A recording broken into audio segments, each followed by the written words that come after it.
एक लड़की को मैंने कहते सुना, उसने कहा मैं माँ ने जैसे तैसे मुझको पढ़ाया इधर उधर घरों में काम करके, अब मैं कहाँ से लाऊं 20-25 लाख रुपए, कहाँ से पैसा दूं?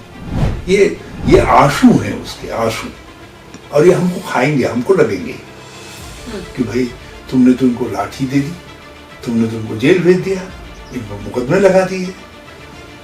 तो उस नौजवान से आंख मिलाना कठिन हो जा रहा है। बच्चों से अब भी बात करे, कोई देर नहीं। यदि कहीं एक और लीक कहीं से सामने आ गया तो सारे राज्य का तंत्र जो है ध्वस्त हो गया है। किसी ने अपने बेटे और बेटी का कर दिया, किसी ने बहू का कर दिया, किसी ने भतीजे का कर दिया, किसी ने मंत्री के बेटे का कर दिया, किसी ने संतरी के बेटे का कर दिया। सब चीजें जब बाहर आई तो राज्य के अंदर लोगों ने कहा भाई ये क्या हो रहा है। त्रिवेंद्र सिंह काम कर रहे थे, उन्हें हटा दिया। दूसरे व्यक्ति को तो यही मालूम नहीं पड़ा कि कब वो सुहागन हुआ, कब विधवा हो गया। तो अब ये तीसरा व्यक्ति जो है अभी सीख साख करके अप्रेंटिसशिप से बाहर निकला है, तो जैसे ही वो कुछ डिलीवर करने की पोजीशन में आए तुम कुछ और को ले आओगे। यदि मेरा बस चले तो हमारे यहाँ एक बिच्छू घास होती है, उस घास को पकड़ करके लगा करके जो है उनको भगाना चाहूंगा। आपकी और हरक सिंह रावत की अगर चर्चाएं बहुत आम हो चुकी हैं आप इस समय, उन्होंने इशारों में कहा कि हरिद्वार की सीट को मैं लड़ना चाहता हूँ और जो बुजुर्ग हो गए हैं वो घर बैठे मुझे आशीर्वाद दें। एक प्रायश्चित दिखावे के लिए होता है, एक मन से प्रायश्चित होता है। जिन लोगों ने पार्टी को सत्ता से बाहर किया है, क्या ये चीजें प्रायश्चित नहीं मांगती हैं? नमस्कार, वॉइस ऑफ उत्तराखंड में आपका स्वागत है। आपके साथ मैं हूं स्मिता और एक बार फिर हमारे खास कार्यक्रम फेस टू फेस में आपका स्वागत है। और आज हम एक ऐसे मेहमान साहब से आपको रूबरू करा रहे हैं, उनसे मुलाकात कराएंगे जिन्होंने ब्लॉक स्तर से अपनी राजनीति शुरू की। जी हाँ, वो कोई और नहीं है, आप ही के प्रदेश के, आप ही के राज्य के वो मुख्यमंत्री रहे हैं जिन्होंने आपके दिलों में राज किया है। जी हाँ, बात कर रहे हैं आज उत्तराखंड के ही पूर्व मुख्यमंत्री हरीश रावत जी से, जिनसे आज हम सीधे सवाल करेंगे और उनसे जानेंगे कि किस तरह से जो इस वक्त उत्तराखंड में स्थितियां हम देख रहे हैं, जो परिस्थितियां हम देख रहे हैं, क्या वो सही है, उनका क्या सोचना है और क्या उनके सुझाव हैं। इन तमाम सवालों पर उनके हम जवाब लेंगे। तो चलिए बिना देरी करे स्वागत करते हैं हमारे खास मेहमान पूर्व मुख्यमंत्री हरीश रावत जी का। सर, बहुत बहुत स्वागत है आपका वॉइस ऑफ उत्तराखंड में। हरीश रावत जी, सबसे पहला सवाल मेरा यही है कि देवभूमि उत्तराखंड को कहा जाता है, लेकिन लगातार जो घोटाले सामने आ रहे हैं, चाहे वो UKSSC हो, UKPSC हो, सिपाही भर्ती हो, वीडियो हो, तमाम जो घोटाले सामने आ रहे हैं, उनके बाद तो देवभूमि कहीं ना कहीं घोटालों की भूमि हो गई है। हमारे लिए स्थिति अब चिंताजनक से शर्मनाक स्थिति की ओर बढ़ रही है।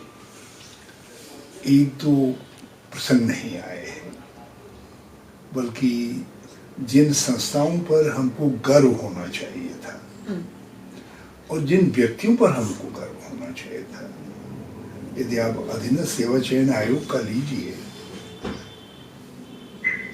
दोनों जो उसके अध्यक्ष रहे वो रिनाउंड पर्सनैलिटीज रहे।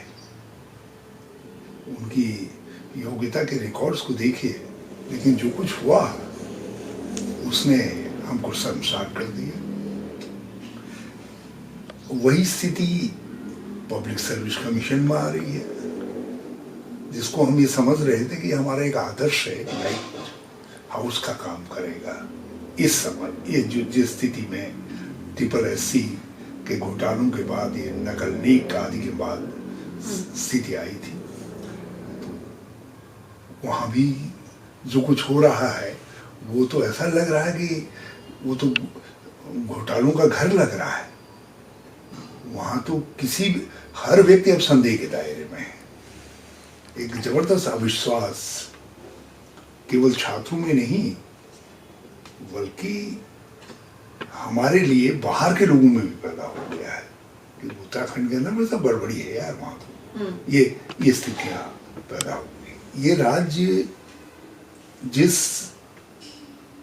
आकांक्षा के साथ जन्म लिया, जिस उच्चारण के साथ जन्म लिया कि आधी रोटी खाएंगे, उत्तराखंड राज्य बनाएंगे, मडवा कोदो खाएंगे, उत्तराखंड राज्य बनाएंगे, टेंट में रहेंगे, राजधानी गैरसैंण बनाएंगे, आदि आदि जो है।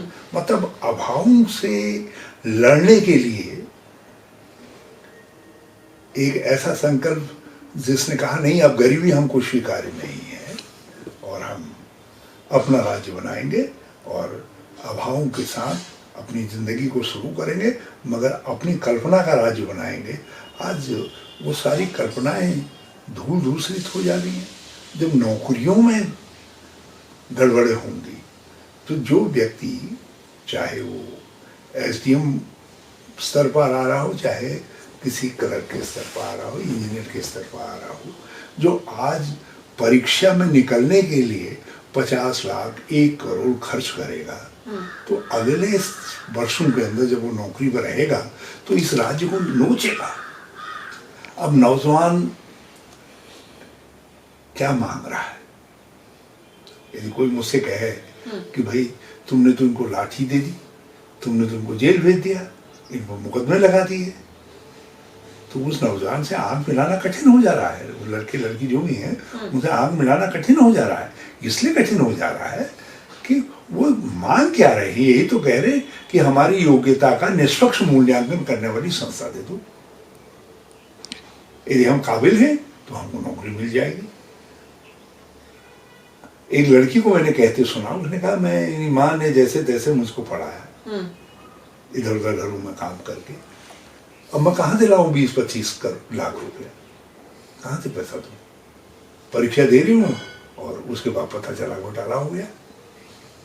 तो विश्वास उस बच्ची के ये शब्द नहीं है, ये आंसू है उसके, आंसू। और ये हमको खाएंगे, हमको लगेंगे। हमको मतलब जो सत्ता में हम सब लोग हैं, मैं तो अपने को भी मानता हूँ कि वो तो मुख्यमंत्री दूसरों से तो ज्यादा सक्षम होगा ना, एक मंत्री ज्यादा सक्षम होगा ना, एक विधायक ज्यादा सक्षम होगा। पक्ष विपक्ष जो भी हैं, हमको इस पर बहुत गंभीरता से चिंतन करने की जरूरत है और अपने सिस्टम को राजनीति से ऊपर उठ करके हमको कहना चाहिए विल गिव 6 मंथ, लेकिन 6 महीने के अंदर हम इसको बिल्कुल क्लीनिंग करेंगे और ये इस तरीके की स्थितियां नहीं लाएंगे जो हमको शर्मसार कर रही है। अब यहाँ पोस्टें बिकती हैं, थाने बिकते हैं। पहले थाने तो उत्तर प्रदेश में भी बिकते थे, यहाँ तो सेक्शन ऑफिसर ही बिकने लग गई है और चीजें बिकने लग गई है।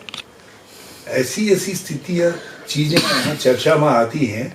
लगता है राज्य किस बात के लिए बनाया हमने? ये जो कहा उस समय, क्या वो खाली ढकोसला था राज्य लेने के लिए, यह वास्तव में दिल से हम ऐसा राज्य चाहते थे? क्योंकि जो आज राज्य है वो राज्य नहीं है जो उस समय के नारू में गूंजता था, जो उस समय के संघर्ष की आवाज थी। यूके की मैं जिक्र करूंगी यहाँ पर। इसका गठन आप ही के समय हुआ था।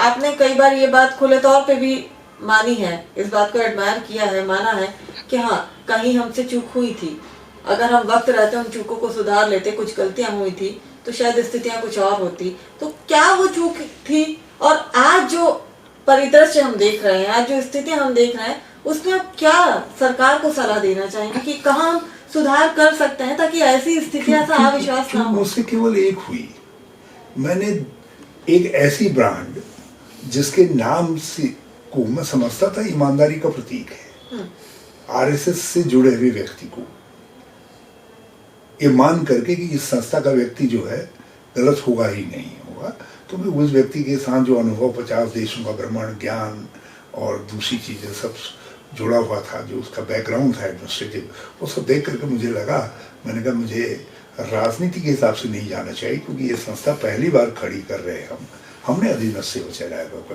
गठन किया था। तो मैंने कहा हमारे लड़कों के लिए एक संस्था होनी चाहिए जहाँ वो अपनी योग्यता दिखा सके। तो जब उसको नींव डालते वक्त हमने उनको बनाया, ये चूक हो गई मुझसे।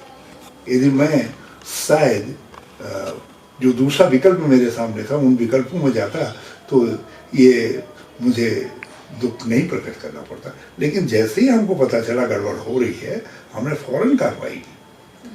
मगर वहाँ भी सुधर सकती थी चीज़। जब हमने हटा दिया था और एफआईआर दर्ज करवाई थी, मगर जिन नामों को एफआईआर में डाला उनको एक समझौते के तहत जो है वो एफआईआर हटा दी गई, जिसमें हाकम सिंह भी है, जिनका हाकम कौन आज भी ये स्वर जो है हर किसी के दिमाग में गूंज रहा है।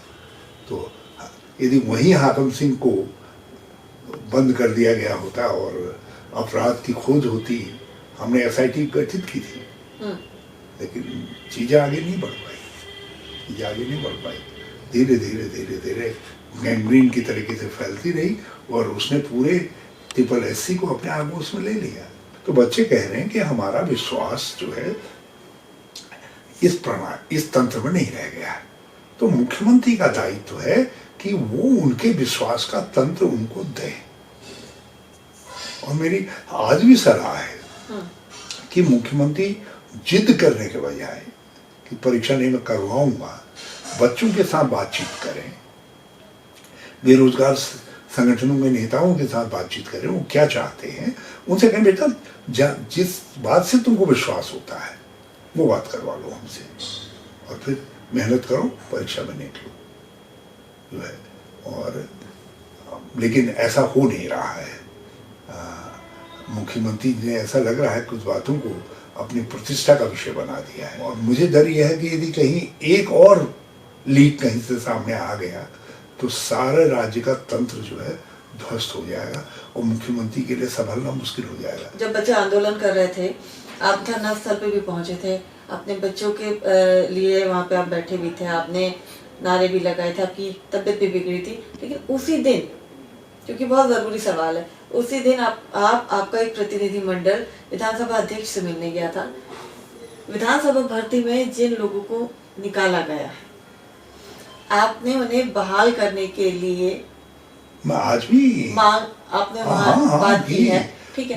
एक तरफ आप कह रहे हैं कि बच्चे जो मांग कर रहे हैं वो सही है, सीबीआई जांच की मांग बच्चे कर रहे हैं तो मुख्यमंत्री को कराना चाहिए, ठीक।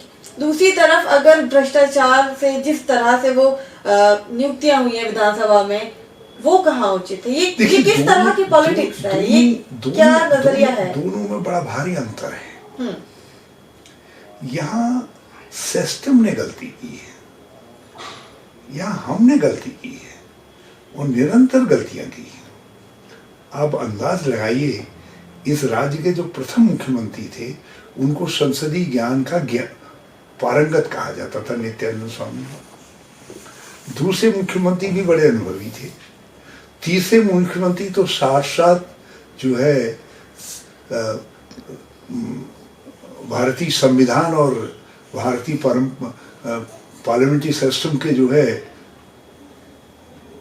उद्घोष पुरुष थे। नरेंद्र तिवारी जी जो है, जो स्पीकर पहले बने, उनके विषय में कहा जाता था कि ये तो महान सांसदविद, अखबारों ने, मीडिया के लोगों ने कहा, उनको संसदीय परंपराओं के ज्ञाता है। और उनके बाद एक के बाद आप एक के बाद एक देखिए, जो हमारे पास बेस्ट ब्रेन थे वो सब स्पीकर की कुर्सी तक पहुंचे हैं। श्रीमती रितु खंडूरी जी के तक जितने भी लोग हुए हैं, बेस्ट ब्रेन, अनुभव के साथ, सब चीजों के साथ यहाँ तक पहुंचे हैं। मुख्यमंत्री भी उसी तरीके से, बल्कि इनमें सबसे कम पढ़ा लिखा मुख्यमंत्री मैं ही था। और मेरे समय में जो नियुक्तियां हुई, उन नियुक्तियों में कम से कम मैंने ये कहा कि आप नियुक्ति की वो बनाइए, प्रक्रिया बनाइए, जो करना है आप प्रक्रिया पेश करिए।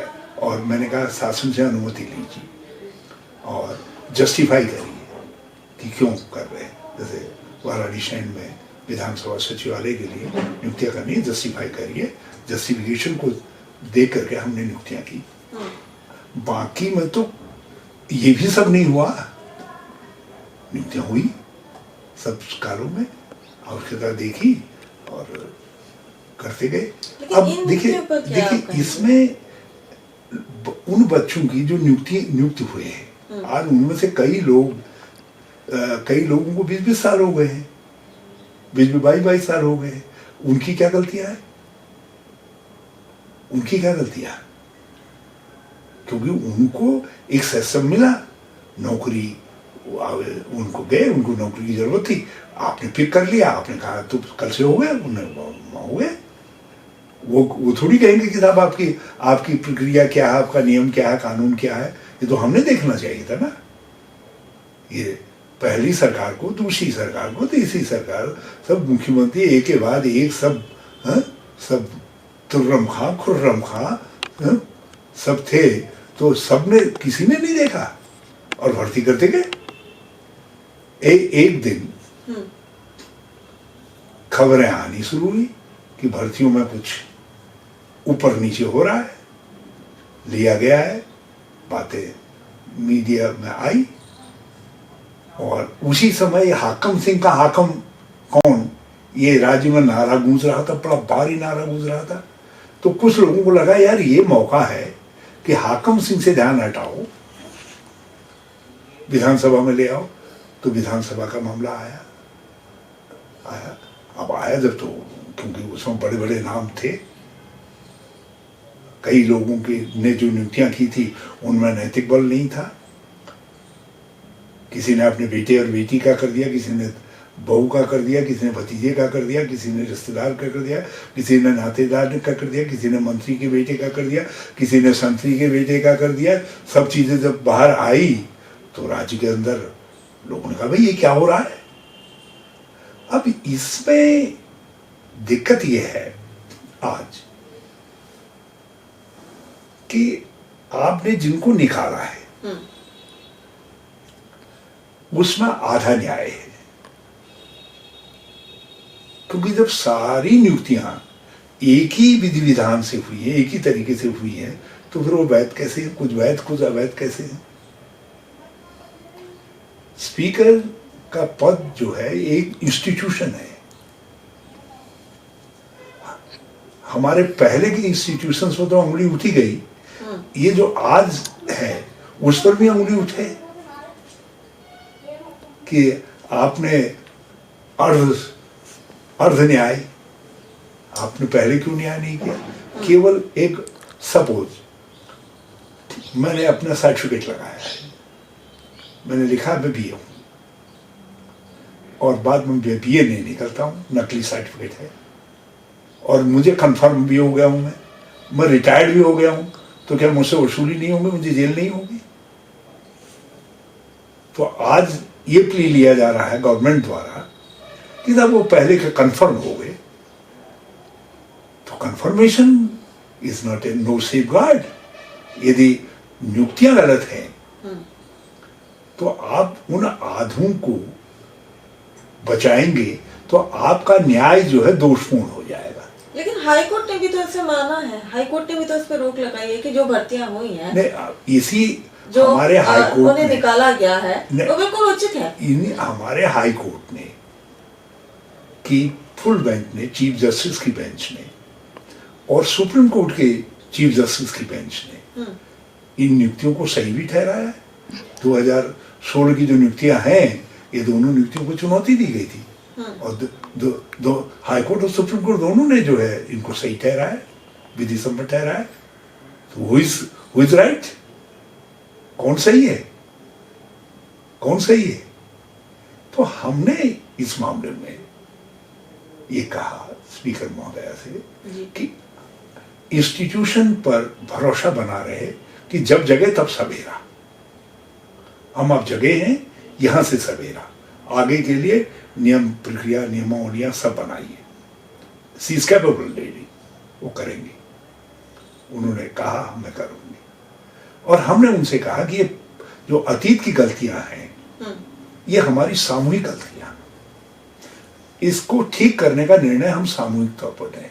हमने ये नहीं कहा बाहर करिए उनसे, हमने कहा इसका निर्णय आप सर्वदलीय बैठक बुलाइए, सब लोग बैठ करके इसका क्या समाधान होना चाहिए। मांग कर रहे हैं ये अपनी बहाली की, मगर होना क्या चाहिए सर्वदलीय बैठक पर तय करें।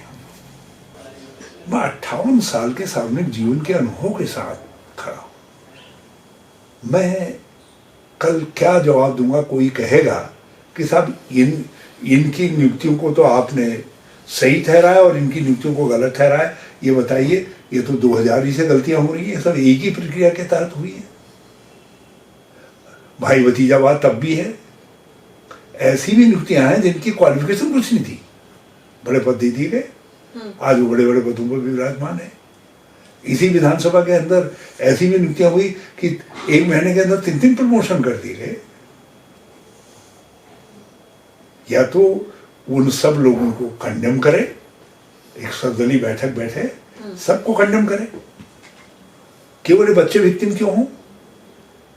ये तो वो गरीब उत्तराखंडी हैं जिनको यदि कुत्ते की लीद में भी नौकरी दिखाई देगी तो वहां से भी निकाल लेंगे, कहेंगे धो धा करके भाई नौकरी ग्रहण कर लीजिए। उनकी नौकरी की चाहत को आप, उनकी मजबूरी को उनके आंसू में क्यों बदल रहे हैं आप? यदि आंसू में बदल रहे हैं तो फिर जस्टिफाइड होइए, आप न्याय संगत फैसला करिए। भगत सिंह कोश्यारी महाराष्ट्र के पूर्व राज्यपाल, कल ही वो वापस उत्तराखंड आए हैं। जैसे ही उन्हें उस पद से हटाया, आपकी प्रतिक्रिया आई थी। आपने ये कहा, उसमें आपने जिक्र भी किया कि भाजपा पर आपने जो शीर्ष नेतृत्व भाजपा का, उस पर आपने सीधे निशाना साधा था, और इसमें आपने निशंक, रमेश पोखरियाल निशंक जी का भी जिक्र किया था। देखिए, अब मेरा कार्यकाल, मुझे कांग्रेस की वर्किंग कमेटी का मेंबर बनाया, मेरा कार्यकाल अब पूरा हो गया क्योंकि नए अध्यक्ष की नियुक्ति होगी। अब नई वर्किंग कमेटी बनेगी, नए लोग आएंगे, ठीक हुआ। गवर्नर का, भगत सिंह जी का कार्यकाल पूरा हो जाता, नया गवर्नर आ जाता और यहाँ ढोल दम्बुए के साथ हम उनका स्वागत करते। भाई बड़ा पद है, और महाराष्ट्र के गवर्नर का पद दिया आपने, और उसके लिए वो उचित पात्र थे। उनके जीवन का इतिहास, संघर्ष का इतिहास देखिए, तो मैं उनको उचित, लेकिन आपने मध्यकाल में ही उनसे कह दिया जाओ। ये इस्तीफे वाले तो ये तो सब जानते हैं, राजनीतिक शिष्टाचार है चीजों को ढकने के लिए। नई एजुकेशन पॉलिसी बनी, मोदी जी की नई एजुकेशन पॉलिसी उपलब्धि, और रमेश पोखरियाल जी की नई एजुकेशन पॉलिसी के बाद विदाई कर दी। राज्य को हमारा गौरव था कि हमको मानव संसाधन जैसे विशाल मंत्रालय का मंत्री मिला था, तो आपने उनको हटा दिया वहां से। तो उत्तराखंड को आहत होना स्वाभाविक था। मैं जल संसाधन मंत्री था, हटाया मुझको भी गया, लेकिन मुझे यहाँ मुख्यमंत्री बनाया गया। तो पोखरियाल जी को क्या बनाया गया भाई? भगत सिंह जी को क्या बनाने जा रहे हो भैया? उनको राष्ट्रपति बना दोगे, क्या बना दोगे? तब तो हम कहें कि भाई तुमने कर दिया। तो इसलिए भगतदा का स्वागत घर में, घर के हैं स्वागत, वो पोषण तो बाद में है ना, पहले तो घर है ना। लेकिन सवाल भाजपा से है कि भाई हमारे लोगों ने ऐसी क्या खता की थी कि तुमने ये बड़ा सवाल उनके ऊपर लिपटा दिया। प्रशंसा पत्र के बजाय जो है तुमने सवालिया कागज उनके पास लिखता करके भेज दिया यार। भगत सिंह कोश्यारी अब जैसे उनका इस्तीफा हुआ और उनकी उत्तराखंड वापसी की बातें हुई, तो कहीं ना कहीं कुछ लोग बीजेपी के ये कहने लगे कि ये मुख्यमंत्री के लिए बहुत अच्छा है, और कुछ लोग इस पर चिंता जताने लगे। इस पर आप क्या कहेंगे? नहीं, ये लीडरशिप उनको मुख्यमंत्री बना रही है, कह रही है भाई ये कॉमन हो गया है, तो सवाल दूसरा है। लेकिन अभी तो ऐसा कुछ है नहीं, ऐसा तो कुछ है नहीं। ये तो आगे राजनीति में जब तक जिंदा रहेंगे सवाल तो उठते रहेंगे, बातें प्रश्न उठते रहेंगे, चीजें आती रहेंगी। तो इसलिए मैं उस पर ज्यादा फोकस नहीं करता कि कौन क्या कह रहा है, वो क्या करेंगे। मगर मैं एक बात जरूर कहना चाहता हूँ, भाजपा को मैं सावधान करना चाहता हूँ कि इस राज्य को राजनीतिक स्थिरता की जरूरत है, और भाजपा ने इस राज्य को राजनीतिक अस्थिरता दी। त्रिवेंद्र सिंह काम कर रहे थे, अच्छे खासे व्यक्ति हैं, देखिए कितना सुदीर्घ व्यक्तित्व है उनका, इतने समझदार आदमी है, उन्हें हटा दिया। दूसरे व्यक्ति को तो यही मालूम नहीं पड़ा कि कब वो सुहागन हुआ, कब विधवा हो गया है?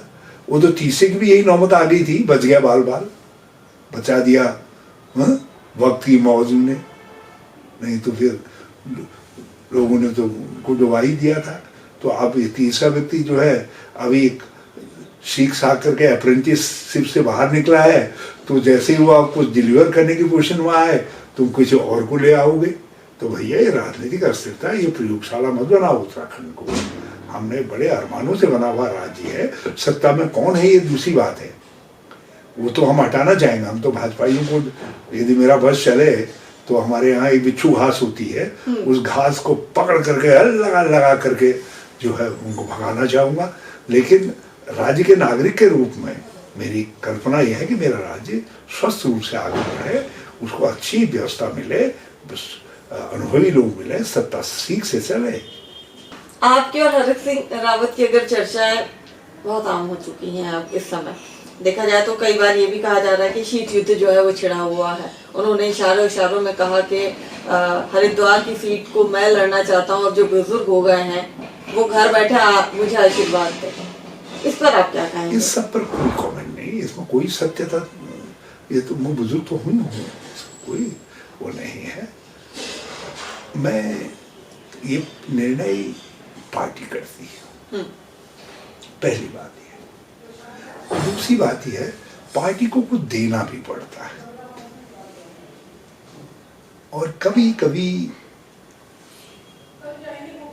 हम कुछ ऐसे अक्षम्य कदम उठा देते हैं जिन कदमों से लम्हों ने खता की, सदियों ने सजा पाई। आज कांग्रेस लगभग 6 साल से सत्ता से बाहर है और 10 साल सत्ता से बाहर रहेगी। That is clear on the writing on the wall. 2016 के अंदर एक घटनाक्रम होता है, अच्छी खासी सरकार चल रही थी। आप अंदाज ही लगाइए कि एक जबरदस्त नाटकीय घटनाक्रम पूरी उथल पुथल के बावजूद भी, जिसमें हमारा बजट गायब हो गया, 4 महीने बजट, मतलब देश के इतिहास में हमारी विधानसभा पहली विधानसभा है, शायद अंतिम विधानसभा होगी जिसको 1 साल के अंदर 2 बजट पीस पारित करने पड़े और पूर्ण बजट पारित करने पड़े, 2 जो है। इतना बड़ा घटनाक्रम हुआ। और दूसरा बजट, जो पहला बजट था वो पूरी एक आकांक्षा, अगले 4 साल 5 साल का रोड मैप था। दूसरा बजट हमको केवल 3-4 महीने की आवश्यकता के लिए बनाना पड़ा। तो 1 साल राज्य जो है बिना बजटी पोषण के, बिना योजनागत विकास के रास्ते के भटक गया। कौन थे जिम्मेदार इन सब चीजों के लिए? मैं आज भी एक सीबीआई का मुकदमा झेल रहा हूं।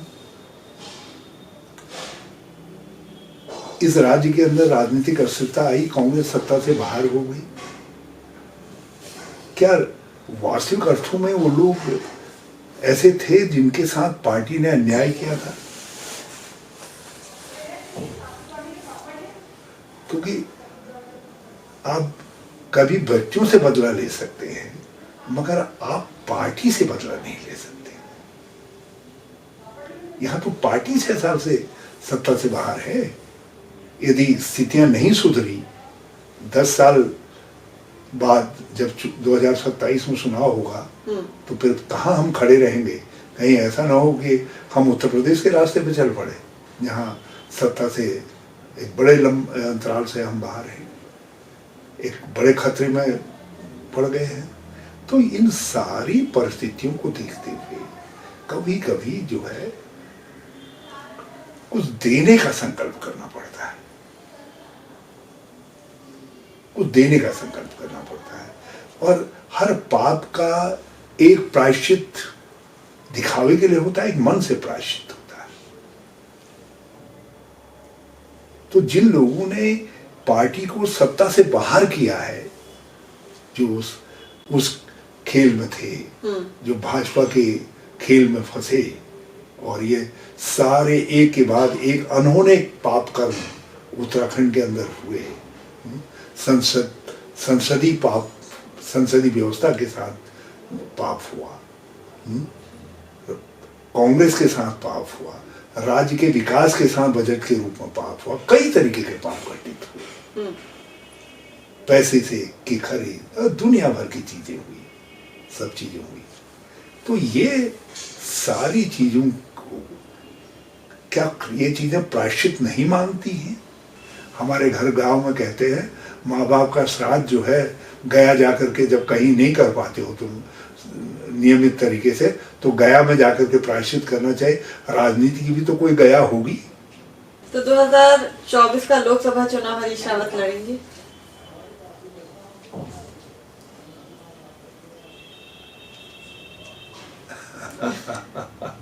दो 2024 का हरीश रावत जैसी स्थिति में जो लोग आ जाते हैं वो यदि अपनी इच्छा से गवर्न होते हैं तो फिर ठीक नहीं। मैंने इस लोग विधानसभा के चुनाव के वक्त में भी कहा था कि मैं लड़ूंगा नहीं, मैं लड़ाऊंगा, क्योंकि मैं चाहता था कि पार्टी जो है असहज ना हो, सहज रहे। जब मैं चुनाव नहीं लड़ूंगा तो नेतृत्व का झगड़ा नहीं रहेगा, स्वाभाविक था। तो पार्टी क्या 2024 में सोचती है तो वो पार्टी तय करेगी। और मैं बाकी तो हम जैसे लोग जो है यदि शमशान घाट की तरफ भी रह होंगे, यदि पार्टी के लिए लड़ने की जरूरत पड़ेगी तो जिस बांस में जा रहे होंगे उसी बांस को निकाल कर भी लठ उठा करके लड़ने के लिए तैयार हो जाएंगे पार्टी के लिए। क्योंकि जिस पार्टी के लिए 58 साल से इस पार्टी का सिपाही हूँ, तो मेरी हिम्मत है कि मैं खुद निर्णय कर सकूं। और मैं एक बात ये भी नहीं चाहूँगा कि जिस व्यक्ति को लेकर के ये सब बातें कही जा रही हैं उस पर मैं कुछ कहना भी कभी कभी अपने लिए अपमानजनक समझता हूँ। हाँ, मैं तो आप लोगों का जो पूछने वाले हैं उनका सम्मान रखने के लिए इन बातों का उत्तर देता हूँ। मेरे लिए उन बातों का उत्तर देना भी जो है सम्मानजनक नहीं है।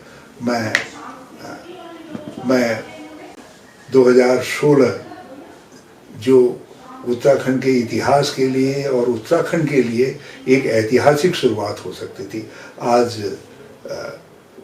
जो है सारा भराड़ी शैन विधवा की मांग की, हिंदू विधवा की मांग की तरीके से हो गया, सूना न रह जाए।